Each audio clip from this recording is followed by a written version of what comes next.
ನಮಸ್ಕಾರ. ಮುಖ್ಯಾಂಶಗಳು. ರಾಜ್ಯಾದ್ಯಂತ ಗ್ರಾಮ ಪಂಚಾಯಿತಿ ಮತ ಎಣಿಕೆ ಕಾರ್ಯ ಪ್ರಗತಿಯಲ್ಲಿ ಮುಂಜಾಗ್ರತಾ ಕ್ರಮಗಳೊಂದಿಗೆ ಬಿಗಿ ಭದ್ರತಾ ವ್ಯವಸ್ಥೆ. ಪ್ರತಿಭಟನಾ ನಿರತ ರೈತ ಸಂಘಟನೆಗಳೊಂದಿಗೆ ಇಂದು ಮತ್ತೊಂದು ಸುತ್ತಿನ ಮಾತುಕತೆ. ರೈತರ ಸಮಸ್ಯೆ ಬಗೆಹರಿಸಲು ಸಿದ್ಧ ಕೇಂದ್ರ ಕೃಷಿ ಸಚಿವಾಲಯ. 2020ನೇ ಸಾಲಿನ ಡಿಜಿಟಲ್ ಇಂಡಿಯಾ ಪ್ರಶಸ್ತಿ ವಿಡಿಯೋ ಕಾನ್ಫರೆನ್ಸ್ ಮೂಲಕ ಪ್ರದಾನ ಮಾಡಲಿರುವ ರಾಷ್ಟ್ರಪತಿ ರಾಮನಾಥ್ ಕೋವಿಂದ್. ಗುಜರಾತ್ನ ರಾಜಾಕೋಟ್ನಲ್ಲಿ 750 ಹಾಸಿಗೆಗಳ ಸುಸಜ್ಜಿತ ಏಮ್ಸ್ ಆಸ್ಪತ್ರೆ. ನಾಳೆ ಪ್ರಧಾನಿ ನರೇಂದ್ರ ಮೋದಿ ಶಂಕುಸ್ಥಾಪನೆ. ವಾರ್ತೆಗಳ ವಿವರ. ರಾಜ್ಯಾದ್ಯಂತ 2 ಹಂತಗಳಲ್ಲಿ ನಡೆದ ಗ್ರಾಮ ಪಂಚಾಯಿತಿ ಚುನಾವಣೆ ಮತ ಎಣಿಕೆ ಕಾರ್ಯ ಬೆಳಗ್ಗೆ 8 ಗಂಟೆಯಿಂದ ಆರಂಭವಾಗಿದ್ದು, ಆಯಾ ಜಿಲ್ಲೆ ಹಾಗೂ ತಾಲೂಕು ಕೇಂದ್ರಗಳಲ್ಲಿ ಮತ ಎಣಿಕೆ ಕಾರ್ಯ ಪ್ರಗತಿಯಲ್ಲಿದೆ. ಕೋವಿಡ್ ಹಿನ್ನೆಲೆಯಲ್ಲಿ ವ್ಯಕ್ತಿಗತ ಅಂತರ, ಸ್ಯಾನಿಟೈಸರ್ ಬಳಕೆ ಸೇರಿದಂತೆ ಹಲವು ಮುಂಜಾಗ್ರತಾ ಕ್ರಮಗಳ ನಡುವೆ ಮತ ಎಣಿಕೆ ನಡೆಯುತ್ತಿದೆ.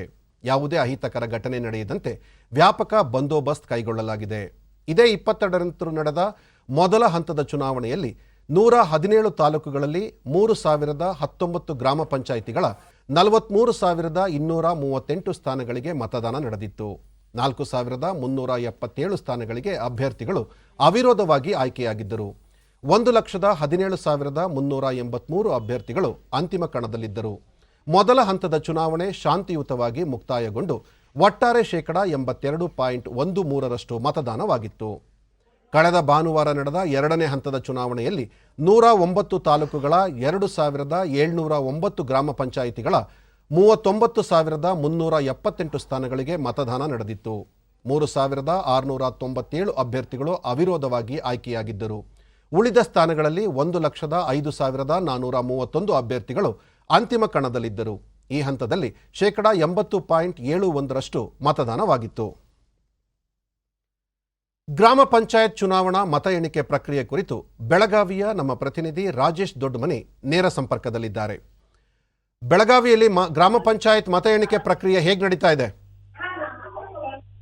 ಹಲೋ, ಹೇಳಿ ಭಾಸ್ಕರ್ ಅವರೇ. ದೊಡ್ಡಮನಿ ಅವರೇ, ಬೆಳಗಾವಿನಲ್ಲಿ ಗ್ರಾಮ ಪಂಚಾಯತ್ ಮತ ಎಣಿಕೆ ಪ್ರಕ್ರಿಯೆ ಹೇಗೆ ನಡೀತಾ ಇದೆ ಎಂದೆ? ಶಾಂತಿಯುತವಾಗಿರ್ತಕ್ಕಂಥ ಮತ ಎಣಿಕೆ ಆರಂಭವಾಗಿದೆ ಭಾಸ್ಕರ್ ಅವರೇ. ಮುಂಜಾನೆ 8 ಗಂಟೆಗೆ ಸರಿಯಾದ ಸಮಯಕ್ಕೆ ಮತ ಎಣಿಕೆ ಆರಂಭವಾಗಿದೆ. BK ಮಾಡೆಲ್ ಹೈಸ್ಕೂಲ್ ನಲ್ಲಿ ಬೆಳಗಾವಿಯಲ್ಲಿ. ಇದಲ್ಲದೆ ಬೆಳಗಾವಿ ಜಿಲ್ಲೆಯ 14 ತಾಲೂಕುಗಳಲ್ಲಿ ಆಯಾ ತಾಲೂಕಾ ಕೇಂದ್ರದಲ್ಲಿನೂ ಸಹಿತ ಸುರಕ್ಷಿತವಾಗಿ ಶಾಂತಿಯುತವಾಗಿ ಮತದಾನ ಎಣಿಕೆ ಪ್ರಕ್ರಿಯೆ ನಡೀತಾ ಇದೆ ಭಾಸ್ಕರ್ ಅವರೇ. ಈಗ ಕೋವಿಡ್ ಸಾಂಕ್ರಾಮಿಕ ರೋಗ ಹರಡದಂತೆ ಚುನಾವಣಾ ಆಯೋಗ ಯಾವ ರೀತಿಯ ಮುಂಜಾಗ್ರತಾ ಕ್ರಮಗಳನ್ನ ಕೈಗೊಂಡಿದೆ ಅಲ್ಲಿ? ಈ ಬಗ್ಗೆ ಹೆಚ್ಚಿನ ಮುಂಜಾಗ್ರತೆಯನ್ನ ವಹಿಸಿರ್ತಕ್ಕಂಥ ಚುನಾವಣಾ ಆಯೋಗ ಮಾಸ್ಕ್ ಧರಿಸುವುದನ್ನ ಕಡ್ಡಾಯಗೊಳಿಸಲಾಗಿದೆ. ಸಿಬ್ಬಂದಿ ಆಗಿರ್ಬಹುದು, ಏಜೆಂಟ್ ಆಗಿರ್ಬಹುದು, ಯಾರೇ ಮಾಸ್ಕ್ ಇಲ್ಲದೆ ಒಳಗಡೆ ಪ್ರವೇಶ ಮಾಡ್ಲಿಕ್ಕೆ ಅವಕಾಶ ಮಾಡಿಕೊಟ್ಟಿಲ್ಲ. ಕಡ್ಡಾಯವಾಗಿರ್ತಕ್ಕಂಥ ಮಾಸ್ಕ್ ಧರಿಸಿ ಒಳಗಡೆ ಪ್ರವೇಶ ಪಟ್ಟಿದ್ದಾರೆ. ಅದ್ರ ಜೊತೆಗೆ ಕೋವಿಡ್ ಪ್ರಮಾಣ ಪತ್ರವನ್ನ ತರಲೇಬೇಕಾಗಿರ್ತಕ್ಕಂಥ ಕಡ್ಡಾಯ ನಿಯಮವನ್ನ ಪಾಲಿಸಲಾಗಿದೆ. ಆ ಪ್ರಮಾಣ ಪತ್ರ ಇದ್ದವರಿಗೆ ಮಾತ್ರ ಒಳಗಡೆ ಪ್ರವೇಶ ನೀಡಲಾಗಿದೆ ಭಾಸ್ಕರ್ ಅವರ. ಫಲಿತಾಂಶ ಯಾವುದೂ ಇನ್ನೂ ಬಂದಿಲ್ಲ. ಇದುವರೆಗೆ ಯಾವುದೇ ಫಲಿತಾಂಶ ಬಂದಿಲ್ಲ. ಅಂಚೆ ಮತಪತ್ರಗಳ ಎಣಿಕೆ ನಡೀತಾ ಇದೆ. ಇನ್ನೂ ಸ್ವಲ್ಪ ಹೊತ್ತಿನಲ್ಲಿ ಕೆಲವು ಫಲಿತಾಂಶ ಬರೋ ಸಾಧ್ಯತೆ ಇದೆ. ಮಧ್ಯಾಹ್ನದ ಹೊತ್ತಿಗೆ ಫಲಿತಾಂಶ ನಿರೀಕ್ಷೆ ಮಾಡಬಹುದು. ನಿರೀಕ್ಷೆ ಇದೆ. ಮಧ್ಯಾಹ್ನ ಹೊತ್ತಿಗೆ ಬರೋ ಸಾಧ್ಯತೆ ಇದೆ. ಸಂಜೆ 6 ಗಂಟೆ ಅಷ್ಟೊತ್ತಿಗೆ ಜಿಲ್ಲೆಯ ಬಹುತೇಕ ಫಲಿತಾಂಶ ಪ್ರಕಟಗೊಳ್ಳುವ ಸಾಧ್ಯತೆ ಇದೆ. ಎಲ್ಲ ಮಾಹಿತಿಗಾಗಿ ಧನ್ಯವಾದಗಳು ದೊಡ್ಡಮನಿ ಅವರೇ. ಗ್ರಾಮ ಪಂಚಾಯತ್ ಚುನಾವಣೆಯ ಮತ ಎಣಿಕೆ ಪ್ರಕ್ರಿಯೆ ಪ್ರಗತಿಯಲ್ಲಿದ್ದು, ಆನೇಕಲ್ ಪಟ್ಟಣದ ASB ಕಾಲೇಜಿನಲ್ಲಿ ಮತ ಎಣಿಕೆ ಕಾರ್ಯ ಆರಂಭಗೊಂಡಿದ್ದು, ತಾಲೂಕಿನ 28 ಪಂಚಾಯಿತಿಗಳ ಮತ ಎಣಿಕೆ ನಡೆಯುತ್ತಿದೆ. ನೆಲಮಂಗಲದ ಸರ್ಕಾರಿ ಪದವಿ ಪೂರ್ವ ಕಾಲೇಜಿನಲ್ಲೂ ಮತ ಎಣಿಕೆ ನಡೆಯುತ್ತಿದ್ದು, 341 ಸ್ಥಾನಗಳ ಫಲಿತಾಂಶ ಹೊರಬೀಳಲಿದೆ.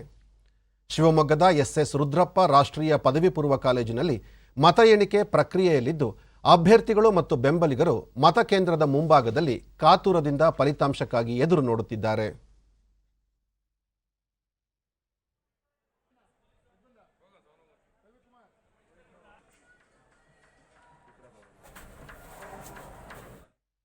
ವಿಜಯಪುರ ಜಿಲ್ಲೆಯ 12 ತಾಲೂಕುಗಳ 199 ಗ್ರಾಮ ಪಂಚಾಯಿತಿಗಳ ಮತ ಎಣಿಕೆ ಪ್ರಕ್ರಿಯೆ ಪ್ರಗತಿಯಲ್ಲಿದ್ದು, ಮತ ಎಣಿಕೆ ಪ್ರಕ್ರಿಯೆ ಕುರಿತು ನಮ್ಮ ಪ್ರತಿನಿಧಿ ಪ್ರಶಾಂತ್ ಹೂಗಾರ ಹೆಚ್ಚಿನ ಮಾಹಿತಿ ನೀಡಲಿದ್ದಾರೆ.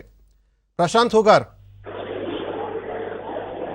ಹಲೋ ಪ್ರಶಾಂತ್ ಅವರೇ, ಮತ ಎಣಿಕೆ ಪ್ರಕ್ರಿಯೆ ಯಾವ ಹಂತದಲ್ಲಿದೆ? ಫಲಿತಾಂಶ ಎಷ್ಟು ಗಂಟೆಗೆ ಹೊರಬೀಳಬಹುದು? ಹೌದು ಹೌದು ಭಾಸ್ಕರ್, ಏನಂತ ಹೇಳಿದ್ರೆ ವಿಜಯಪುರ ಜಿಲ್ಲೆಯಲ್ಲಿ ಒಟ್ಟು 12 ತಾಲೂಕಿನ ಗ್ರಾಮ ಪಂಚಾಯತ್ಗಳಿಗೆ 2 ಹಂತದಲ್ಲಿ ಮತದಾನವಾಗಿತ್ತು. ಇಂದು 2 ಹಂತದ ಮತ ಎಣಿಕೆ ಕಾರ್ಯ ಬೆಳಗ್ಗೆ 8 ಗಂಟೆಯಿಂದ ವಿಜಯಪುರದ ದರ್ಬಾರ್ ಹೈಸ್ಕೂಲ್ನಲ್ಲಿ ತಹಶೀಲ್ದಾರ್ ಮನೋಹರ್ ಕುಮಾರಿ ಅವರ ಮತ್ತು ಅಭ್ಯರ್ಥಿಗಳ ಸಮ್ಮುಖದಲ್ಲಿ ಮಸ್ಟರಿಂಗ್ ಕೇಂದ್ರವನ್ನ ತೆರೆಯಲಾಯಿತು. ಬಳಿಕ ಮತ ಎಣಿಕೆ ಕಾರ್ಯ ಚುನಾವಣೆ ಅಧಿಕಾರಿಗಳ ಈಗಾಗಲೇ ಆರಂಭಿಸಿರುವಂತದ್ದು. ಒಟ್ಟು 12 ತಾಲೂಕುಗಳಲ್ಲಿ 199 ಗ್ರಾಮ ಪಂಚಾಯತಿಗೆ ಮತ ಎಣಿಕೆ ಕಾರ್ಯ ಸದ್ಯ ಭರದಿಂದ ಸಾಗಿದೆ. ಸಂಜೆ ವೇಳೆಗೆ ಸಂಪೂರ್ಣ ಮಾಹಿತಿ ಹೊರಬೀಳುವ ಸಾಧ್ಯತೆ ಇದೆ ಭಾಸ್ಕರ್. ಅಭ್ಯರ್ಥಿಗಳಲ್ಲಿ ಮತ್ತು ಬೆಂಬಲಿಗರಲ್ಲಿ ಯಾವ ರೀತಿಯ ಸಂಭ್ರಮ ಮನೆ ಮಾಡಿದೆ? ಮತ ಎಣಿಕೆ ಕೇಂದ್ರದ ಸುತ್ತ ಪೊಲೀಸ್ ಬಿಗಿ ಬಂದೋಬಸ್ತನ್ನ ಕೈಗೊಳ್ಳಲಾಗಿದೆ.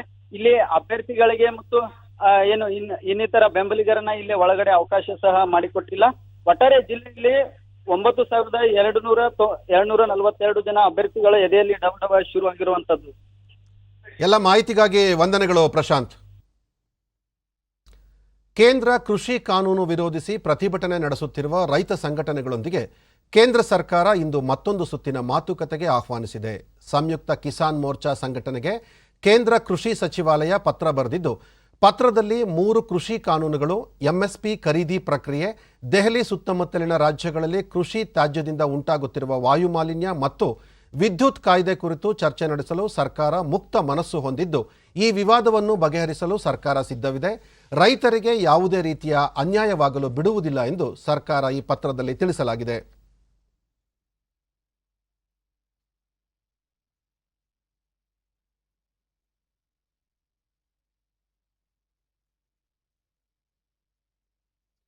ಪ್ರಧಾನಿ ನರೇಂದ್ರ ಮೋದಿ ಗುಜರಾತ್ನ ರಾಜಾಕೋಟ್ನ ಅಖಿಲ ಭಾರತ ವೈದ್ಯಕೀಯ ವಿಜ್ಞಾನ ಸಂಸ್ಥೆ ಏಮ್ಸ್ಗೆ ನಾಳೆ ಬೆಳಗ್ಗೆ 11 ಗಂಟೆಗೆ ವಿಡಿಯೋ ಕಾನ್ಫರೆನ್ಸಿಂಗ್ ಮೂಲಕ ಶಂಕುಸ್ಥಾಪನೆ ನೆರವೇರಿಸಲಿದ್ದಾರೆ. ಗುಜರಾತ್ ರಾಜ್ಯಪಾಲರು, ಗುಜರಾತ್ ಮುಖ್ಯಮಂತ್ರಿ, ಕೇಂದ್ರ ಸಚಿವರು ಮತ್ತು ಕೇಂದ್ರದ ರಾಜ್ಯ ಸಚಿವರು ಈ ಸಮಾರಂಭದಲ್ಲಿ ಪಾಲ್ಗೊಳ್ಳಲಿದ್ದಾರೆ. ಈ ಯೋಜನೆಗೆ 201 ಎಕರೆ ಭೂಮಿಯನ್ನು ಮಂಜೂರು ಮಾಡಲಾಗಿದ್ದು 1,195 ಕೋಟಿ ರೂಪಾಯಿ ಅಂದಾಜು ವೆಚ್ಚದಲ್ಲಿ ನಿರ್ಮಾಣವಾಗಲಿದೆ. 2022ರ ವೇಳೆಗೆ ಕಾಮಗಾರಿ ಪೂರ್ಣಗೊಳ್ಳುವ ನಿರೀಕ್ಷೆ ಇದೆ. 20 ಹಾಸಿಗೆಗಳ ಆಯುಷ್ ವಿಭಾಗ ಸೇರಿದಂತೆ 750 ಹಾಸಿಗೆಗಳ ಸುಸಜ್ಜಿತ ಆಸ್ಪತ್ರೆ ಇದಾಗಲಿದೆ. 125 ಎಂಬಿಬಿಎಸ್ ಸೀಟುಗಳು ಮತ್ತು 60 ಶೂರ್ಷಕರು ಸೇವೆ ಸಲ್ಲಿಸಲಿದ್ದಾರೆ. ಕೆಲ ರಾಜಕೀಯ ಶಕ್ತಿಗಳು ರೈತರನ್ನು ತಪ್ಪುದಾರಿಗೆ ಎಳೆಯುತ್ತಿವೆ. ಈ ಕೆಲಸವನ್ನು ಯಾರೂ ಮಾಡಬಾರದು ಎಂದು ಕೇಂದ್ರ ರಕ್ಷಣಾ ಸಚಿವ ರಾಜನಾಥ್ ಸಿಂಗ್ ತಿಳಿಸಿದ್ದಾರೆ. ಡಿಡಿ ನ್ಯೂಸ್ಗೆ ನೀಡಿದ ವಿಶೇಷ ಸಂದರ್ಶನದಲ್ಲಿ ಅವರು ರೈತರಿಗೆ ಪ್ರಧಾನಿ ನರೇಂದ್ರ ಮೋದಿ ಅವರು ಅನ್ಯಾಯವಾಗಲು ಬಿಡುವುದಿಲ್ಲ, ರೈತರ ಏಳಿಗೆಗಾಗಿ ಕೇಂದ್ರ ಸರ್ಕಾರ ಹಲವು ಮಹತ್ವದ ಯೋಜನೆಗಳನ್ನು ಕೈಗೊಂಡಿದೆ ಎಂದು ತಿಳಿಸಿದರು. ಇದೇ ಸಂದರ್ಭದಲ್ಲಿ ಅವರು ದೇಶದ ಗಡಿ ಸುರಕ್ಷತೆಗೆ ಮೊದಲ ಆದ್ಯತೆ ನೀಡಲಾಗುವುದು. ಭಾರತ ಪ್ರಬಲ ಶಕ್ತ ರಾಷ್ಟ್ರವಾಗಿದ್ದು ಭಾರತದ ಸಹನೆ ದೌರ್ಬಲ್ಯವಲ್ಲ, ಶತ್ರುಗಳಿಗೆ ದಿಟ್ಟ ಪ್ರತ್ಯುತ್ತರ ನೀಡುವ ಶಕ್ತಿ ಹೊಂದಿದೆ ಎಂದು ತಿಳಿಸಿದರು. ದೇಶವನ್ನು ಜಾತಿ ಆಧಾರದಲ್ಲಿ ವಿಭಜಿಸಲು ಸಾಧ್ಯವಿಲ್ಲ. ಭಾರತದಲ್ಲಿರುವ ಹಿಂದೂ ಮುಸ್ಲಿಂ ಎಲ್ಲರೂ ಭಾರತ ಮಾತೆಯ ಮಕ್ಕಳು. ಸಹಬಾಳ್ವೆಯೇ ನಮ್ಮ ಸಂಸ್ಕೃತಿಯ ಪ್ರತೀಕವಾಗಿದೆ ಎಂದು ತಿಳಿಸಿದರು. भारत कर सकता है, भारत के अंदर वह कुवत है, ताकत है. भारत तो अब कोई कमजोर देश नहीं है, भारत ताकतवर देश है. भारत को भी इन चैलेंजेस को मीट आउट करने के लिए जो कुछ भी करना चाहिए वो सब भारत कर रहा है. मैं दुनिया के अन्य किसी देश का नाम नहीं लेना चाहता कि वह कौन अमेरिका के साथ कर रहा है, कौन रूस के साथ कर रहा है, कौन किसके साथ ऑस्ट्रेलिया के साथ कर रहा है, इसकी मैं चर्चा नहीं करना चाहता. भारत को अपनी सुरक्षा के लिए, चाहे वो साइबर वार हो, चाहे वो हाइब्रिड वार हो, इन सब सारे चैलेंजेस के खिलाफ जो कुछ भी करना चाहिए भारत तो कर रहा है. किसानों को अपने कर्ज पर ये इंटरेस्ट देना पड़ता था, तो उसमें बातचीत हुई थी. तो उस समय 8% पहली बार अटल जी के शासनकाल में ही ये हुआ था, और उसमें मुझे भारत के कृषि मंत्री के रूप में जिम्मेदारी निभाने का अवसर मिला था. 2020ನೇ ಸಾಲಿನ ಡಿಜಿಟಲ್ ಇಂಡಿಯಾ ಪ್ರಶಸ್ತಿ ಪ್ರದಾನ ಸಮಾರಂಭ ದೆಹಲಿಯಲ್ಲಿ ಆರಂಭವಾಗಿದ್ದು, ಇನ್ನೂ ಕೆಲ ಹೊತ್ತಿನಲ್ಲೇ ರಾಷ್ಟ್ರಪತಿ ರಾಮನಾಥ್ ಕೋವಿಂದ್ ವಿಡಿಯೋ ಕಾನ್ಫರೆನ್ಸ್ ಮೂಲಕ ಪ್ರಶಸ್ತಿ ಪ್ರದಾನ ಮಾಡಲಿದ್ದಾರೆ. ಸಮಾರಂಭದಲ್ಲಿ ಕೇಂದ್ರ ಮಾಹಿತಿ ಮತ್ತು ತಂತ್ರಜ್ಞಾನ ಸಚಿವ ರವಿಶಂಕರ್ ಪ್ರಸಾದ್ ಸೇರಿದಂತೆ ಹಲವು ಗಣ್ಯರು ಉಪಸ್ಥಿತರಿದ್ದರು. ನೀವೀಗ ನೇರ ಪ್ರಸಾರವನ್ನು ವೀಕ್ಷಿಸುತ್ತಿದ್ದೀರಿ. There was no plane movement and there was no motor movement. A question arose ಕೇಂದ್ರ as to how ಸಚಿವರಾದ to keep the Ravishankar country Prasad united ಅವರು and going. ಮಾತನಾಡುತ್ತಿದ್ದಾರೆ. And the Prime Minister had entrusted me with all the departments concerned to keep the country going. The mobile, the telephone, the communication, and the IT and the postal. And today is the time for me to compliment all the players, be it the communication sector, be it the mobile sector, be it the IT sector, be it the NIC, who all rose, the state government, the central government, who all rose to the occasion to ensure digital delivery of services. We came with the idea of Rashtrapati ji work from home. We liberalized all the regulatory ecosystem. And today 85% of India's IT work continued uninterrupted, not only domestically but also globally. But while we are awarding today's those who are going to get the award, it is equally important, Rashtrapati, to understand that all the government system for which Digital India Award is given rose to occasion in a very, very extraordinary manner. Be it the state governments, be it the central government agencies, be it the district administration. Therefore today, we always criticize governance models and governance functioning.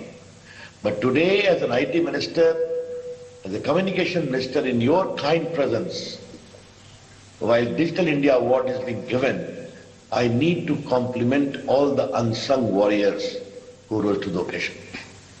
In particular, Mahamahim Rashtrapati ji, I would like to mention digital payment. ಇದೇ ಮೊದಲ ಬಾರಿಗೆ digital India ಅನುಗುಣವಾಗಿ digital India ಪ್ರಶಸ್ತಿ ಆಯ್ಕೆ ಪ್ರಕ್ರಿಯೆಯನ್ನು online ಮೂಲಕ ನಡೆಸಲಾಗಿದೆ.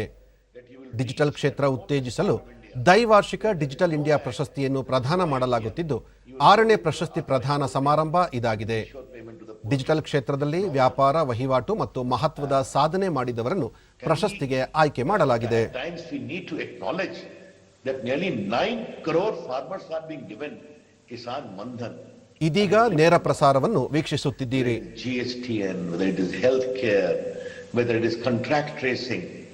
Therefore, when we talked of Digital India, bridging the digital divide and bringing in digital inclusion, that was so evidently in play, so boldly during these challenging times. Therefore, all those who have been awarded have done a great job. But one particular thing, Mahamahim, I would like to stress today. The Prime Minister always takes the view that we have to reform, perform in order to transform. And Digital India was a transformative program launched in 2015. 5.5 years down the line, pandemic was a big opportunity to test the efficacy of Digital India. And I would never say that everything was completely extraordinary.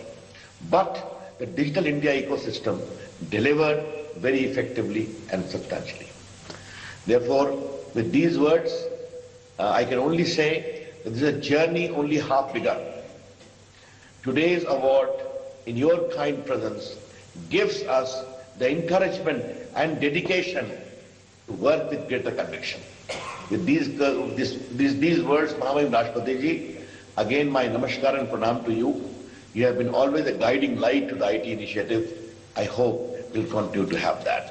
Namaskar, Jai Hind. Thank you, Honorable Minister. Digital India ने भारत को एक बनाया, श्रेष्ठ बनाया. Digital India ने सबको साथ लेकर सबके विकास का संकल्प निभाया.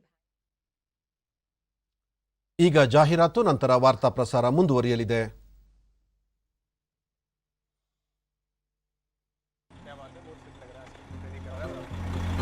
ಮೂರು ತಿಂಗಳಲ್ಲಿ ಹಣ ಡಬಲ್. ವಾಹ್, ಫಾಸ್ಟ್ ಮತ್ತೆ ಹೈ ರಿಟರ್ನ್ಸ್ ಕೂಡ. ಎಂತ ಸ್ಕೀಮ್ ಅದು? ನಿನ್ನೆ ಇರ್ಲಿಲ್ಲ, ನಾಳೆ ತನಕ ಇರೋದೂ ಇಲ್ಲ. ನೀನ್ ಯಾವತ್ತಾದ್ರೂ 5 ಓವರ್ನಲ್ಲಿ ಡಬಲ್ ಸೆಂಚುರಿ ಹೊಡೆದಿದ್ಯಾ? ಇಂಥ ಸ್ಕೀಮ್ ನ ದುರಾಸೆಗೆ ಬಿದ್ದು ಮೋಸ ಹೋಗಬಹುದು.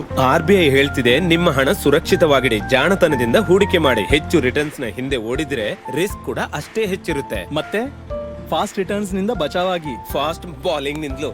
RBI ಹೇಳುತ್ತಿದೆ, ಜಾಣರಾಗಿರಿ, ಜಾಗರೂಕರಾಗಿರಿ. ಕೇಂದ್ರೀಯ ಪ್ರೌಢಶಿಕ್ಷಣ ಮಂಡಳಿ ಸಿಬಿಎಸ್ಇನ 10ನೇ ಮತ್ತು 12ನೇ ತರಗತಿಗಳ ಪರೀಕ್ಷೆಯ ದಿನಾಂಕಗಳನ್ನು ಈ ತಿಂಗಳ 31 ಸಂಜೆ 6 ಗಂಟೆಗೆ ಪ್ರಕಟಿಸಲಾಗುವುದು ಎಂದು ಶಿಕ್ಷಣ ಸಚಿವ ರಮೇಶ್ ಪೋಖ್ರಿಯಾಲ್ ನಿಶಾಂಕ್ ತಿಳಿಸಿದ್ದಾರೆ. ವಿದ್ಯಾರ್ಥಿಗಳು ಪೋಷಕರೊಂದಿಗೆ ಸಮಾಲೋಚಿಸಿದ ನಂತರ ಹೊಸ ದಿನಾಂಕಗಳನ್ನು ಪ್ರಕಟಿಸಲಾಗುತ್ತಿದ್ದು, ಇದರಿಂದ ವಿದ್ಯಾರ್ಥಿಗಳು ಸಿದ್ಧತೆ ನಡೆಸಲು ಅಗತ್ಯ ಕಾಲಾವಕಾಶ ದೊರೆಯಲಿದೆ ಎಂದರು. छात्रों को, अभिभावकों को और अध्यापकों को इसकी सूचना मिल सके और जो उनकी मन में तमाम प्रकार की उलझने हैं, जो एक भ्रम की स्थिति बनी रहती है, वो स्पष्ट हो सके और छात्र पूरी तैयारी का उनको समय भी मिला है. ಚೈನಾದ ಜೊತೆ ಹೋರಾಡಲು ಭಾರತೀಯ ವಾಯುಸೇನೆ ಸಕಲ ರೀತಿಯಲ್ಲಿ ಸನ್ನದ್ಧವಾಗಿದೆ ಎಂದು ಭಾರತೀಯ ವಾಯುಪಡೆ ಮುಖ್ಯಸ್ಥ RKS ಭದೌರಿಯಾ ತಿಳಿಸಿದ್ದಾರೆ. ದೆಹಲಿಯಲ್ಲಿ ನಿನ್ನೆ ಸಮಾರಂಭವೊಂದರಲ್ಲಿ ಅವರು ಚೈನಾ LAC ಉದ್ದಕ್ಕೂ ಹೆಚ್ಚಿನ ಸೈನಿಕರನ್ನು ನಿಯೋಜಿಸಿದೆ. ಭಾರತ ಮತ್ತು ಚೈನಾ ಸಂಘರ್ಷ ಜಾಗತಿಕ ಮಟ್ಟದಲ್ಲಿ ಪರಿಣಾಮ ಬೀರಲಿದ್ದು, ಭಾರತದೊಂದಿಗೆ ಚೈನಾ ಯುದ್ಧ ಮಾಡುವ ದುಸ್ಸಾಹಸಕ್ಕೆ ಕೈ ಹಾಕಿದರೆ ಅದರ ವ್ಯತಿರಿಕ್ತ ಪರಿಣಾಮ ಚೈನಾ ಮೇಲೂ ಬೀಳಲಿದೆ. ಚೈನಾದ ಕುತಂತ್ರ ನೀತಿಯಲ್ಲಿ ಪಾಕಿಸ್ತಾನವು ಪರೋಕ್ಷವಾಗಿ ಪಾಲ್ಗೊಳ್ಳುತ್ತಿದೆ ಎಂದು ದೂರಿದರು.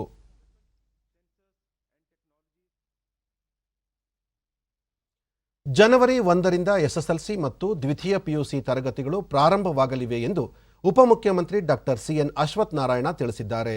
ರಾಮನಗರದಲ್ಲಿ ನಿನ್ನೆ ಅವರು ಮಕ್ಕಳ ಭವಿಷ್ಯವನ್ನು ಗಮನದಲ್ಲಿಟ್ಟುಕೊಂಡು ತರಗತಿಗಳನ್ನು ಆರಂಭಿಸಲಾಗುತ್ತಿದ್ದು, ಎಲ್ಲ ರೀತಿಯ ಮುಂಜಾಗ್ರತಾ ಕ್ರಮಗಳನ್ನು ವಹಿಸಲಾಗಿದೆ. ಪೋಷಕರು ಸಹ ತರಗತಿ ಆರಂಭಿಸುವಂತೆ ಮನವಿ ಮಾಡಿದ್ದಾರೆ ಎಂದು ತಿಳಿಸಿದರು. ಬ್ರಿಟನ್ನಲ್ಲಿ ಪತ್ತೆಯಾಗಿರುವ ಹೊಸ ಮಾದರಿಯ ಸೋಂಕು ಕುರಿತು ಯಾರೊಬ್ಬರೂ ಭಯಪಡುವ ಅಗತ್ಯವಿಲ್ಲ. ಸೋಂಕು ನಿಯಂತ್ರಣಕ್ಕೆ ಸರ್ಕಾರ ಮುಂಜಾಗ್ರತಾ ಕ್ರಮ ವಹಿಸಿದೆ ಎಂದರು. ಸರ್ಕಾರ ಬದ್ಧವಾಗಿದೆ. ನೀವು ಏನೇನು ಕ್ರಮವನ್ನು ವಹಿಸ್ಕೋಬೇಕು ವೈಯಕ್ತಿಕವಾಗಿ ಆ ಕ್ರಮವನ್ನು ವಹಿಸಿ ತಮ್ಮನ್ನು ತಾವು ಸುರಕ್ಷಿತವಾಗಿರುವಂಥದ್ದು ಮಾಡಿ. ವ್ಯವಸ್ಥೆ ಸಂಪೂರ್ಣವಾಗಿ ಸಜ್ಜವಾಗಿದೆ ಏನೇ ಪರಿಸ್ಥಿತಿಯನ್ನು ಎದುರಿಸಲಿಕ್ಕೂ. ಮತ್ತು ಇದು ಈ ವೈರಸ್ನಿಂದ ಹೆಚ್ಚಿನ ಆತಂಕ ಪಡುವಂಥದ್ದು ಏನಿಲ್ಲ ಅನ್ನೋದು ಭಾಳ ಸ್ಪಷ್ಟವಾಗಿ ಹೇಳೋಕ್ಕೆ ಇಷ್ಟಪಡ್ತೀವಿ. ಈಗ ಶಾಲಾ ಕಾಲೇಜುಗಳು 10ನೇ ಕ್ಲಾಸು ಮತ್ತು ಏನೊಂದು PUC ಕಾಲೇಜನ್ನು ಪ್ರಾರಂಭವನ್ನು ಮಾಡಬೇಕು ಅಂತ ಈಗ ಮುಂಚೆ ಆನ್ಲೈನ್ ಇತ್ತು. ಈಗ ಶಾಲೆಯನ್ನು ಪ್ರಾರಂಭ ಮಾಡಬೇಕು ಅಂತ ನಿಶ್ಚಯ ಆಗಿದೆ. ಅದು ಪ್ರಾರಂಭ ಮಾಡ್ತೀವಿ. ಮಕ್ಕಳ ಒಂದು ಕಲ್ಯಾಣಕ್ಕಾಗಿ, ಅವರೊಂದು ಶ್ರೇಯಸ್ಸು, ಒಂದು ಉತ್ತಮ ಭವಿಷ್ಯಕ್ಕಾಗಿ 10ನೇ ಕ್ಲಾಸು ಮತ್ತು PUC ಕಾಲೇಜ್ ಪ್ರಾರಂಭ ಮಾಡೋ ಅವಶ್ಯಕತೆ ಇದೆ. ಇದನ್ನು ಮಾಡಲಿಕ್ಕೆ ನಿಶ್ಚಯ ಆಗಿದೆ. ಬೇಕಾಗಿರೋ ಎಲ್ಲ ಕ್ರಮವನ್ನು ವಹಿಸಲಾಗಿದೆ. ಹಾಗಾಗಿ ಯಾವ ಅನುಮಾನನೂ ಬೇಡ. ಏನು 1ನೇ ತಾರೀಕಿಂದ ಶಾಲೆ 10ನೇ ಕ್ಲಾಸು PUC ಸ್ಟಾರ್ಟ್ ಆಗುತ್ತೆ. ಜನಸಾಮಾನ್ಯರಿಗೆ ಅನುಕೂಲವಾಗುವ ನಿಟ್ಟಿನಲ್ಲಿ ರಾಜ್ಯ ಸರ್ಕಾರ ಹೊಸ ಮರಳು ನೀತಿಯನ್ನು ರೂಪಿಸಿದ್ದು, ಶೀಘ್ರದಲ್ಲಿಯೇ ಜಾರಿಗೊಳಿಸಲಾಗುವುದು ಎಂದು ಗಣಿ ಮತ್ತು ಭೂವಿಜ್ಞಾನ ಸಚಿವ CC ಪಾಟೀಲ್ ಚಾಮರಾಜನಗರದಲ್ಲಿ ನಿನ್ನೆ ತಿಳಿಸಿದ್ದಾರೆ. ಭಾರೀ ಮಳೆ ಹಾಗೂ ಪ್ರವಾಹದಿಂದಾಗಿ ಮರಳು ನೀತಿಯನ್ನು ಪರಿಣಾಮಕಾರಿಯಾಗಿ ಜಾರಿಗೆ ತರಲು ಸಾಧ್ಯವಾಗಿಲ್ಲ. ಇದೀಗ ಮಳೆ ನಿಂತಿರುವುದರಿಂದ ಶೀಘ್ರದಲ್ಲೇ ಪೂರ್ಣ ಪ್ರಮಾಣದಲ್ಲಿ ಮರಳು ನೀತಿಯನ್ನು ಜಾರಿಗೆ ತರಲಾಗುವುದು ಎಂದರು. ನೀತಿಯಡಿ ಮರಳು ಗಣಿಗಾರಿಕೆಯನ್ನು 6 ಹಂತಗಳನ್ನಾಗಿ ವಿಂಗಡಿಸಲಾಗಿದ್ದು, ಮೊದಲ 3 ಹಂತಗಳಲ್ಲಿ ಗ್ರಾಮೀಣ ಭಾಗದಲ್ಲಿ ಸಾರ್ವಜನಿಕರು ಆಯಾ ಗ್ರಾಮ ಪಂಚಾಯಿತಿಗಳಿಗೆ ರಾಜಸ್ವ ನಿಧಿ ಪಾವತಿಸಿ ಸ್ವಂತ ಬಳಕೆಗಾಗಿ ಹಳ್ಳ ಕೊಳ್ಳ ತೊರೆಗಳಲ್ಲಿ ಮರಳು ತೆಗೆಯಲು ಅವಕಾಶವನ್ನು ಕಲ್ಪಿಸಲಾಗಿದೆ ಎಂದರು. ಉಳಿದ ಹಂತಗಳಲ್ಲಿ ದೊಡ್ಡ ಪ್ರಮಾಣದಲ್ಲಿ ಮರಳು ಗಣಿಗಾರಿಕೆಗೆ ಅವಕಾಶ ಕಲ್ಪಿಸಲಾಗಿದ್ದು, ಇಡೀ ರಾಜ್ಯವನ್ನು 2 ಭಾಗಗಳನ್ನಾಗಿ ವಿಂಗಡಿಸಿ ಹಟ್ಟಿ ಗೋಲ್ಡ್ ಮೈನ್ಸ್ ಮತ್ತು ಮೈಸೂರು ಮಿನರಲ್ಸ್ ಲಿಮಿಟೆಡ್ಗೆ ಮರಳು ತೆಗೆಯಲು ಅನುಮತಿ ನೀಡಲಾಗಿದೆ. ಈ ಸಂಸ್ಥೆಗಳು ಮರಳು ನಿಕ್ಷೇಪಗಳನ್ನು ಗುರುತಿಸಿ ಗಣಿಗಾರಿಕೆಗೆ ಗುತ್ತಿಗೆ ನೀಡುತ್ತವೆ. ಅನಂತರ ಒಂದೆಡೆ ಮರಳು ಸಂಗ್ರಹಿಸಿ ಪ್ರತಿ ಟನ್ ಮರಳಿಗೆ 700 ರಿಂದ 800 ರೂಪಾಯಿ ದರ ನಿಗದಿಪಡಿಸಿ ಆನ್ಲೈನ್ ಹಾಗೂ ಖುದ್ದು ಮಾರಾಟಕ್ಕೆ ಅವಕಾಶ ಕಲ್ಪಿಸಲಿವೆ. ಈ ಕಂಪನಿಗಳು ಮರಳು ಗಣಿಗಾರಿಕೆಗೆ ಈಗಾಗಲೇ ಟೆಂಡರ್ ಕರೆದಿದ್ದು, ಮಾಲಿನ್ಯ ನಿಯಂತ್ರಣ ಮಂಡಳಿ ಅನುಮತಿ ದೊರೆತ ಕೂಡಲೇ ಗಣಿಗಾರಿಕೆಗೆ ಚಾಲನೆ ದೊರೆಯಲಿದೆಂದು ಸಚಿವರು ತಿಳಿಸಿದರು. ಇದು ಮಳೆ ಬಾಳಾಗಿ ಪ್ರವಾಹ ಬಂದು ಸ್ಯಾಂಡ್ ಮೈನಿಂಗ್ ಮಾಡಲಿಕ್ಕೆ ಈಗ ಮಳೆ ಎಲ್ಲ ನಿಂತಿದೆ. ಈಗಿನ ಸ್ವಲ್ಪ ಈಗಾಗಲೇ ಟೆಂಡರ್ ಕರೆದಿದ್ದಾರೆ. ಪೊಲ್ಯೂಷನ್ ಕಂಟ್ರೋಲ್ ಬೋರ್ಡ್ ಒಂದು ಕ್ಲಿಯರೆನ್ಸ್ ಬೇಕು. Pollution control board clearance apply ಮಾಡಿದ್ದಾರೆ. MML ದವರು, ಹಟ್ಟಿ ಗೋಲ್ಡ್ ಮೈನ್ಸ್ ಅವರು. ಇದು ಫುಲ್ ಪ್ಲೇಜ್ ಆಗಿ ಸ್ಟಾರ್ಟ್ ಆಯ್ತಂದ್ರೆ ಆಟೋಮೆಟಿಕಲಿ ಇಲ್ಲಿಗಲ್ ಸ್ಯಾಂಡ್ ಮೈನಿಂಗ್ ಕಡಿಮೆ ಆಗುತ್ತೆ. ನಾವು 800 ರೂಪಾಯಿ ಕೊಡುವಾಗ 2000-3000 ಟನ್ ಕೊಟ್ಟು ಅವನ್ಯಾಕೆ ಬೇರೆ ಆಗ್ತು ಅಂತ ನಾವು ಚಲೋ ಮರಳ 800 ರೂಪಾಯಿ ಕೊಡ್ತೀವಿ. ಹೊಳೆ ಮರಳು. It is a major decision of this government. Honorable Chief Minister has taken a very specific interest and he brought this ಹೊಸ ಮರಳು ನೀತಿ. ದೇಶದಲ್ಲಿ ಕೋವಿಡ್-19 ಸೋಂಕು ಪ್ರಕರಣಗಳ ಸಂಖ್ಯೆಯಲ್ಲಿ ಗಣನೀಯ ಇಳಿಕೆ ಕಂಡುಬಂದಿದೆ. ಕಳೆದ 24 ಗಂಟೆಗಳಲ್ಲಿ 20,550 ಕೊರೋನಾ ಪ್ರಕರಣಗಳು ದೃಢಪಟ್ಟಿವೆ. ಇದರೊಂದಿಗೆ ಕೋವಿಡ್-19 ಸೋಂಕಿತ ಪ್ರಕರಣಗಳ ಒಟ್ಟು ಸಂಖ್ಯೆ 1,02,44,853ಕ್ಕೆ ಏರಿಕೆಯಾಗಿದೆ. ದೇಶದಲ್ಲಿ ಒಟ್ಟು 2,62,272 ಸಕ್ರಿಯ ಪ್ರಕರಣಗಳಿದ್ದು, ಈ ಪ್ರಮಾಣ ಶೇಕಡಾ 2.56ಕ್ಕೆ ಇಳಿಕೆಯಾಗಿದೆ. ಒಟ್ಟು 98,34,141 ಮಂದಿ ಗುಣಮುಖರಾಗಿದ್ದು, ಚೇತರಿಕೆ ದರ ಶೇಕಡಾ 95.99ರಲ್ಲಿದೆ. ದೇಶದಲ್ಲಿ ಈವರೆಗೆ 1,48,439 ಮಂದಿ ಸಾವನ್ನಪ್ಪಿದ್ದು, ಮರಣ ಪ್ರಮಾಣ ಶೇಕಡಾ 1.45ರಷ್ಟಿದೆ. ರಾಜ್ಯದಲ್ಲಿ ನಿನ್ನೆ ಹೊಸದಾಗಿ 662 ಕೋವಿಡ್ ಪ್ರಕರಣಗಳು ದೃಢಪಟ್ಟಿದ್ದು, ಇದರೊಂದಿಗೆ ಒಟ್ಟು ಸೋಂಕು ಪ್ರಕರಣಗಳ ಸಂಖ್ಯೆ 9,17,571ಕ್ಕೆ ಏರಿಕೆಯಾಗಿದೆ. ನಿನ್ನೆ 1,344 ಮಂದಿ ಆಸ್ಪತ್ರೆಯಿಂದ ಬಿಡುಗಡೆಯಾಗಿದ್ದು, ಇದುವರೆಗೂ ಗುಣಮುಖರಾದವರ ಸಂಖ್ಯೆ ಒಟ್ಟು 8,93,617ಕ್ಕೆ ತಲುಪಿದೆ. ನಿನ್ನೆ 4 ಮಂದಿ ಸಾವನ್ನಪ್ಪಿದ್ದು, ಮೃತಪಟ್ಟವರ ಸಂಖ್ಯೆ 12,074ಕ್ಕೆ ಏರಿಕೆಯಾಗಿದೆ. ಸದ್ಯ ರಾಜ್ಯದಲ್ಲಿ 11,861 ಸಕ್ರಿಯ ಪ್ರಕರಣಗಳಿವೆ. 206 ಮಂದಿ ರಾಜ್ಯದ ವಿವಿಧ ಆಸ್ಪತ್ರೆಗಳಲ್ಲಿ ತೀವ್ರ ನಿಗಾ ಘಟಕದಲ್ಲಿ ಚಿಕಿತ್ಸೆ ಪಡೆಯುತ್ತಿದ್ದಾರೆ. ನಿನ್ನೆ 10,155 ಮಾದರಿ ಪರೀಕ್ಷೆ ನಡೆಸಿದ್ದು, ಇದುವರೆಗೆ 1,38,58,850 ಮಂದಿಗೆ ಕೊರೋನಾ ಪರೀಕ್ಷೆ ನಡೆಸಲಾಗಿದೆ ಎಂದು ಆರೋಗ್ಯ ಮತ್ತು ಕುಟುಂಬ ಕಲ್ಯಾಣ ಇಲಾಖೆ ತಿಳಿಸಿದೆ. ಬೆಂಗಳೂರಿನಲ್ಲಿ ನಿನ್ನೆ 370 ಮಂದಿಗೆ ಸೋಂಕು ತಗುಲಿದ್ದು, ಒಟ್ಟು ಸೋಂಕು ಪ್ರಕರಣಗಳ ಸಂಖ್ಯೆ 3,87,278ಕ್ಕೆ ಏರಿಕೆಯಾಗಿದೆ. 843 ಮಂದಿ ಆಸ್ಪತ್ರೆಯಿಂದ ಬಿಡುಗಡೆಯಾಗಿದ್ದು, ಇದುವರೆಗೆ ಗುಣಮುಖರಾದವರ ಸಂಖ್ಯೆ 3,75,221ಕ್ಕೆ ಏರಿಕೆಯಾಗಿದೆ. ಸದ್ಯ 7,750 ಸಕ್ರಿಯ ಪ್ರಕರಣಗಳಿವೆ. ಬೆಂಗಳೂರಿನಲ್ಲಿ ಒಬ್ಬರು ಮೃತಪಟ್ಟಿರುವುದು ಸೇರಿದಂತೆ ಒಟ್ಟಾರೆ 4,306 ಮಂದಿ ಸಾವನ್ನಪ್ಪಿದ್ದಾರೆ. ವಿವಿಧ ಜಿಲ್ಲೆಗಳಲ್ಲಿ ವರದಿಯಾಗಿರುವ ಪ್ರಕರಣಗಳ ವಿವರ ಇಂತಿದೆ.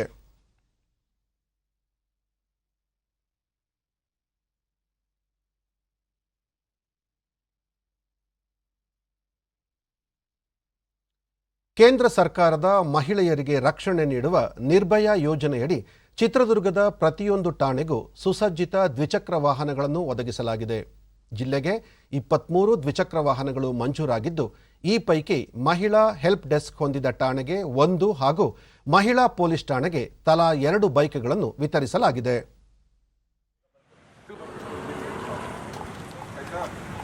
ಹೊಸ ಬೈಕ್ ಬಿಟ್ಟಿದ್ದಾರೆ, ಪೊಲೀಸ್ನವರು ರೌಡ್ಸ್ ಮಾಡ್ತಿರ್ತಾರೆ. ನಿಮ್ಗೆ ಏನೇ ತೊಂದರೆ ಆದರೂ ಫೋನ್ ಮಾಡ್ರಿ.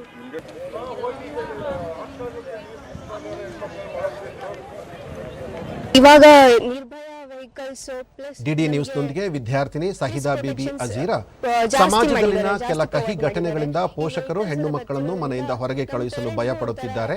ಆದರೆ ನಿರ್ಭಯ ಯೋಜನೆಯಡಿ ಸಂಚರಿಸುತ್ತಿರುವ ಪೊಲೀಸ್ ದ್ವಿಚಕ್ರ ವಾಹನಗಳು ಮಹಿಳೆಯರು ಧೈರ್ಯದಿಂದ ಹೊರಗೆ ಸಂಚರಿಸಲು ನೆರವಾಗಿವೆ. 112 ಮತ್ತು 100 ಸಂಖ್ಯೆಗೆ ಕರೆ ಮಾಡಿದ ತಕ್ಷಣ ಪೊಲೀಸ್ ಸಿಬ್ಬಂದಿ ಸ್ಪಂದಿಸುತ್ತಿದ್ದಾರೆ ಎಂದರು. ಪೊಲೀಸ್ಗೂ 100 ಕಾಲ್ ಮಾಡಿದ್ರೆ ವಿತಿನ್ 5 ಮಿನಿಟ್ಸ್ 10 ಮಿನಿಟ್ಸ್ ಅವ್ರು ಅಲ್ಲಿಗೆ ಇರ್ತಾರೆ. ನಾವು ಏನು ಹೆದರ್ಕೊಳ್ಳೋ ವಿಷಯನೇ ಇಲ್ಲ. ನಮ್ಮ ಪೊಲೀಸ್ ಕಡೆಯಿಂದ ನಮಗೆ ಫುಲ್ ಸಪೋರ್ಟ್ ಇದೆ. ಈ 3 ವರ್ಷ ಮತ್ತೋರ್ವ ವಿದ್ಯಾರ್ಥಿನಿ ಆದಿತ್ಯ, ದೌರ್ಜನ್ಯ ನಡೆದ ಬಗ್ಗೆ ಮಾಹಿತಿ ಬಂದರೆ ತಕ್ಷಣ ಪೊಲೀಸ್ ಇಲಾಖೆ ಸ್ಪಂದಿಸಲಿದೆ, ಇದರಿಂದ ಅನುಕೂಲವಾಗಲಿದೆ ಎಂದು ಅಭಿಪ್ರಾಯಪಟ್ಟರು. ತಂದಿರೋದು ತುಂಬಾ ಹೆಲ್ಪ್ ಆಗುತ್ತೆ. SP ಮೇಡಮ್ ತಂದಿರೋದು, ರಾಧಿಕಾ ಮೇಡಮ್ ತಂದಿರೋದು, ಇದು ಹೆಲ್ಪ್ ಆಗುತ್ತೆ. ನಾವು ಯಾವಾಗಾದ್ರೂ ಹೋಗ್ಬೋದು. ಕರ್ನಾಟಕ ಸರ್ಕಾರ ಚಿತ್ರದುರ್ಗ ಪೊಲೀಸ್ ವರಿಷ್ಠಾಧಿಕಾರಿ ಜಿ ರಾಧಿಕಾ, ಜಿಲ್ಲೆಯಲ್ಲಿ ಮಹಿಳೆಯರ ಮೇಲಿನ ದೌರ್ಜನ್ಯ ತಡೆಗೆ ಓಬವ್ವ ಪಡೆ ನಿಯೋಜಿಸಲಾಗಿದೆ. ನಿರ್ಭಯ ಯೋಜನೆಯಡಿ ವಿತರಿಸಿರುವ ದ್ವಿಚಕ್ರ ವಾಹನಗಳನ್ನು ಬಳಸಿಕೊಳ್ಳಲಾಗುತ್ತಿದೆ ಎಂದರು. ನಾವು 21 ಪೊಲೀಸ್ ಸ್ಟೇಷನ್ಸ್ಗೆ ಹಂಚಿದೀವಿ. ಆಮೇಲೆ ವಿಮೆನ್ ಪೊಲೀಸ್ ಸ್ಟೇಷನ್, ಅದನ್ನ ಆಂಟಿ ಹ್ಯೂಮನ್ ಟ್ರಾಫಿಕಿಂಗ್ ಯೂನಿಟ್ ಅಂತ ಇವಾಗ ಏನ್ ಮಾಡಿದ್ದಾರೆ, ಅದಕ್ಕೆ 2 ವಾಹನವನ್ನ ಕೊಟ್ಟಿದ್ದೀವಿ. ಇದರ ಉದ್ದೇಶ ಏನಂತ ಹೇಳಿದ್ರೆ, ಎಲ್ಲಾ ಪೊಲೀಸ್ ಸ್ಟೇಷನ್ ಲಿಮಿಟ್ಸ್ ಅಲ್ಲೂ ಕೂಡ ನಾವು ಇಂಪಾರ್ಟೆಂಟ್ ಜಂಕ್ಷನ್ ಪಾಯಿಂಟ್ಸ್, ಅಂದ್ರೆ ಮಹಿಳೆಯರಿಗೆ ಮತ್ತು ಮಕ್ಕಳು ಓಡಾಡುವಂತಹ ಜಂಕ್ಷನ್ ಪಾಯಿಂಟ್ಸ್ ನಲ್ಲೇ ಎಲ್ಲೆಲ್ಲಿ ಅವರಿಗೆ ತೊಂದರೆಗಳಾಗ್ತಾ ಇದೆ, ಎಲ್ಲೆಲ್ಲಿ ಈವ್ ಟೀಸಿಂಗ್ ಇರ್ಬೋದು. ಬಳ್ಳಾರಿಯಲ್ಲಿ ನಿನ್ನೆ ಏರ್ಪಡಿಸಿದ್ದ ವಿಜಯನಗರ ಶ್ರೀಕೃಷ್ಣ ದೇವರಾಯ ವಿಶ್ವವಿದ್ಯಾಲಯದ 8ನೇ ಘಟಿಕೋತ್ಸವಕ್ಕೆ ಕುಲಪತಿ ಪ್ರೊಫೆಸರ್ ಸಿದ್ದು ಪಿ ಅಲಗೂರು ಚಾಲನೆ ನೀಡಿದರು. ಮಂತ್ರಾಲಯದ ರಾಜಾ ಎಸ್ ಗಿರಿ ಆಚಾರ್ಯ ಅವರಿಗೆ ಗೌರವ ಡಾಕ್ಟರೇಟ್ ನೀಡಿ ಗೌರವಿಸಲಾಯಿತು. ಅಲ್ಲದೆ 43 ವಿದ್ಯಾರ್ಥಿಗಳಿಗೆ ಪಿಎಚ್ಡಿ ಪದವಿ ಹಾಗೂ ವಿವಿಧ ಪದವಿಗಳಲ್ಲಿ ಅತ್ಯುತ್ತಮ ಸಾಧನೆ ಮಾಡಿದ 53 ವಿದ್ಯಾರ್ಥಿಗಳಿಗೆ ಚಿನ್ನದ ಪದಕಗಳನ್ನು ನೀಡಿ ಗೌರವಿಸಲಾಯಿತು.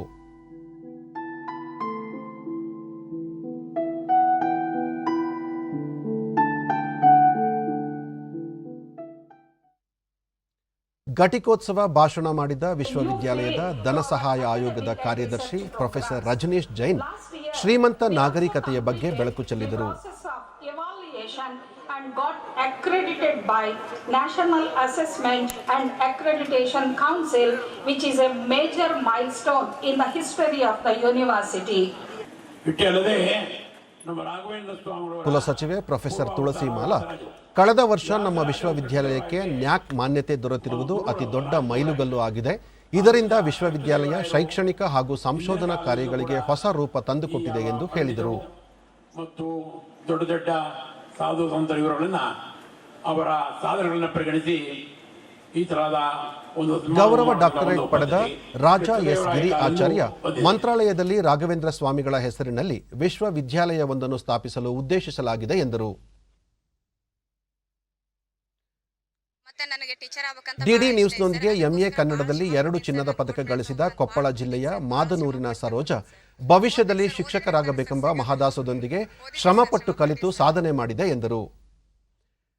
ಎಂಟೆಕ್ ಪದವಿಯಲ್ಲಿ 3 ಚಿನ್ನದ ಪದಕ ಗಳಿಸಿದ ಆಂಧ್ರಪ್ರದೇಶದ ವಿಜಯನಗರ ಜಿಲ್ಲೆಯ ಹುಜೂರ್ ದುರ್ಗಾ ಪ್ರಸಾದ್ ವಿಶ್ವವಿದ್ಯಾಲಯದ ಪ್ರೊಫೆಸರ್ಗಳು ಹಾಗೂ ಪೋಷಕರ ಪ್ರೋತ್ಸಾಹದಿಂದ ಈ ಸಾಧನೆ ಮಾಡಲು ಸಾಧ್ಯವಾಯಿತು ಎಂದು ಸಂತಸ ಹಂಚಿಕೊಂಡರು.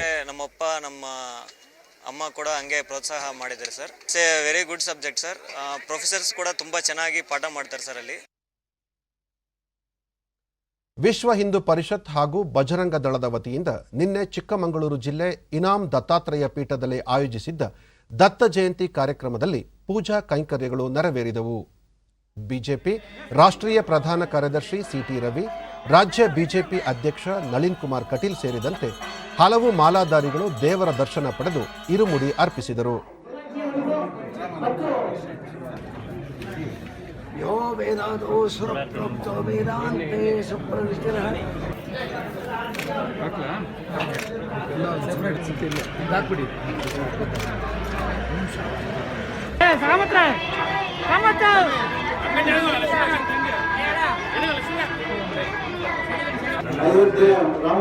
ಡಿಡಿ ನ್ಯೂಸ್ನೊಂದಿಗೆ ಯಳನಾಡು ಮಠದ ಶ್ರೀ ಸಿದ್ದರಾಮ ದೇಶಿಕೇಂದ್ರ ಸ್ವಾಮೀಜಿ, ನಾವು ಅನೇಕ ವರ್ಷಗಳಿಂದ ದತ್ತಪೀಠಕ್ಕೆ ಬರುತ್ತಿದ್ದೇವೆ. ಈ ಪೀಠವು ಅಯೋಧ್ಯೆಯ ಹಾಗೆಯೇ ಹಿಂದೂ ಸಮಾಜಕ್ಕೆ ಸೇರಬೇಕು. ಇಲ್ಲಿ ದತ್ತಾತ್ರೇಯ ಸ್ವಾಮಿಗೆ ನಿತ್ಯ ಪೂಜೆ ನಡೆಯಬೇಕು ಎಂದರು.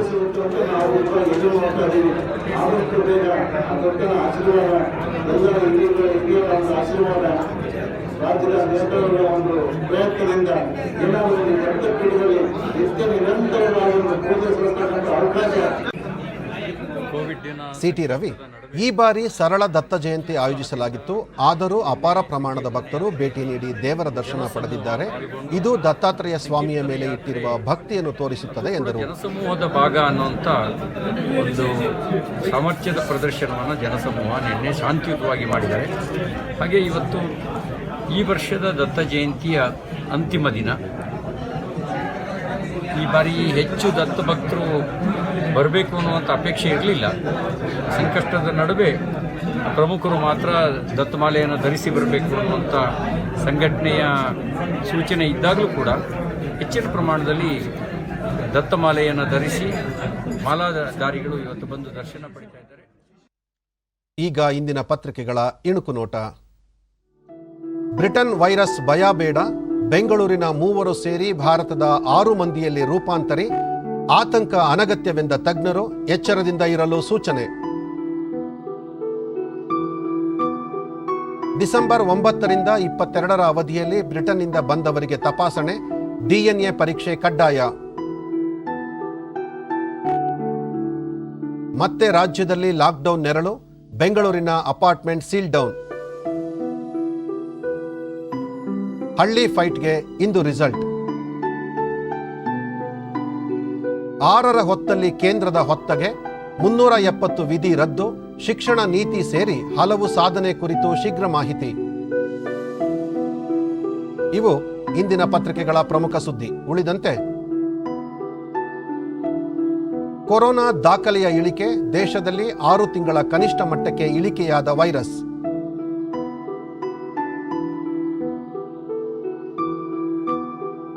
ಜನವರಿ 1ರಿಂದ ಎಸ್ಎಸ್ಎಲ್ಸಿ ಪಿಯು ತರಗತಿ ನಡೆಸಲು ಸಿದ್ಧತೆ. ಪ್ರತಿ ತರಗತಿಯಲ್ಲಿ ಗರಿಷ್ಠ 15 ವಿದ್ಯಾರ್ಥಿಗಳಿಗೆ ಆಸನ ವ್ಯವಸ್ಥೆ.